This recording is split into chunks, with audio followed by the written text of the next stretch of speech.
dari kelompok 1 akan menjelaskan materi tentang memori. Selamat menyaksikan.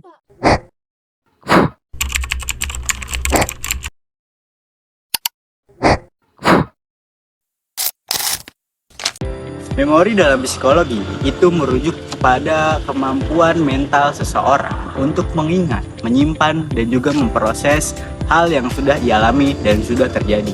Nah, akan tetapi teman-teman, memori psikologi bukan berarti ia hanya menyimpan, mengingat, dan memproses apa yang sudah terjadi, akan tapi ia terorganisir dengan adanya memori tersebut yang nantinya akan digunakan kembali setelah itu akan terjadi kembali. Nah teman-teman, memori terbagi menjadi 3 bagian. Yang pertama adalah memori jangka pendek, dan yang kedua adalah memori jangka panjang, dan yang ketiga adalah memori sensori. Nah itu semua tercapai dengan kognitif manusia. Teman-teman, berbicara mengenai memori terbagi menjadi 3 bagian. Yang pertama ada memori sensori. Nah, memori sensori ini adalah tahap awal proses penyimpanan informasi melalui panca indera seperti penglihatan, pendengaran, rasa, sentuhan, dan penciuman. Nah, contoh dari memori sensori ini adalah ketika kita berjalan di taman dan kita mencium bau tai ayam, tetapi kita tidak menghiraukannya, itu adalah termasuk dari contoh memori sensori. Ini kayak bau tai ayam ya? Bau tai ayam. Lu berak gak sih? Enggak sih, kayak lu kayak bola ayam ya? Bauan. Oke teman-teman, itulah termasuk dari contoh memori sensori. Jenis memori yang kedua yaitu memori jangka pendek. Nah, memori jangka pendek adalah proses penyimpanan informasi secara sementara. Durasinya dari 10 sampai 15 menit. Nah, contohnya yaitu Lu lapar guys? Lapar banget gue semua. Kalian dah beli nasi goreng. Ya gue nitip ya, kalian gue bayarin lu. Gue pokoknya nasi goreng tanpa acar sama tanpa telur. Gue soalnya alergi sama telur. Nasi goreng tanpa acar tanpa telur. Yaudah itu deh. Goreng tanpa acar. Goreng tanpa acar tanpa telur nasi goreng. Gue san nasi goreng lah tanpa telur. Punya lu mana ini? Masa dong. Kenyang banget gua. Ini lah udah ada. Ini kembalinya. Yuk, makasih ya San ya. Iya. Aduh. Repotin jadi. memori yang ketiga yaitu memori jangka panjang. Memori jangka panjang ini adalah proses penyimpanan informasi dengan waktu yang lama, bahkan sampai seumur hidup. Contohnya seperti mengingat sesuatu yang berkesan atau sesuatu yang menyedihkan. Contohnya seperti trauma.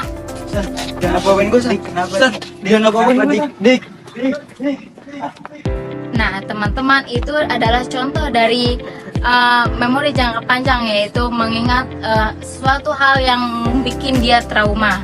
Itulah ketiga contoh dari jenis memori, yaitu jenis memori sensori, memori jangka panjang, dan memori jangka pendek.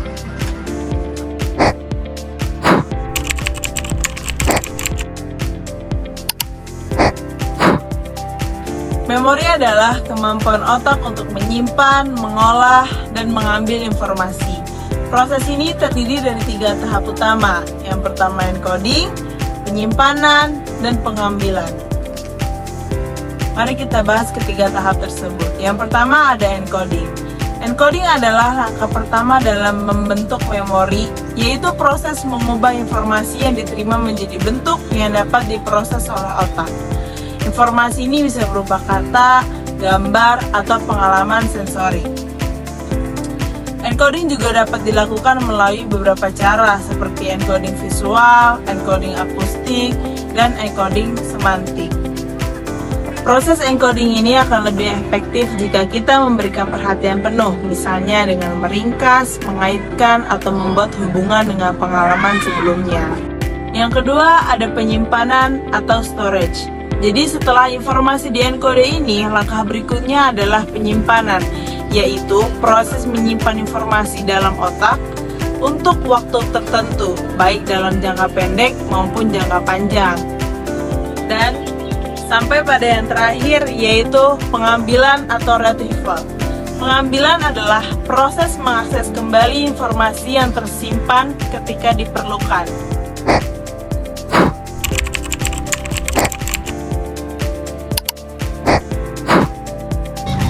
Selanjutnya saya akan menjelaskan tentang faktor-faktor yang mempengaruhi memori gitu, yang gampang orang-orang tuh cepat lupa. seperti ada satu faktornya, yaitu umur. Sering bertambahnya umur, memori itu semakin menurun. Seperti lansia sekarang contohnya, yang susah untuk mengingat percakapan secara detail, tidak seperti anak muda sekarang. Oke guys, yang kedua yaitu stres. Stres itu dapat meningkatkan kadar kortisol seperti yang ada di bagian otak. Contohnya seperti hipokampus yang itu penting dalam suatu memori. Contohnya seperti siswa yang sedang ingin melaksanakan ujian, pasti itu merasakan cemas atau panik dan kesulitan untuk mengingat materi yang sudah dipelajari sebelum ujian. Oke teman-teman, selanjutnya yang ketiga. Yang ketiga itu ada nutrisi, seperti kekurangannya asam lemak seperti omega 3 dan kekurangannya vitamin B12. Contohnya seperti anak-anak yang kaya dengan gizi itu seperti contohnya makan ikan, makan sayur. Itu dapat meningkatkan memori dalam pikiran anak tersebut untuk mengingat pelajaran. Baik, itu adalah 3 faktor-faktor yang dapat mempengaruhi dalam sebuah memori kita, yang membuat memori kita itu cepat hilang atau lupa.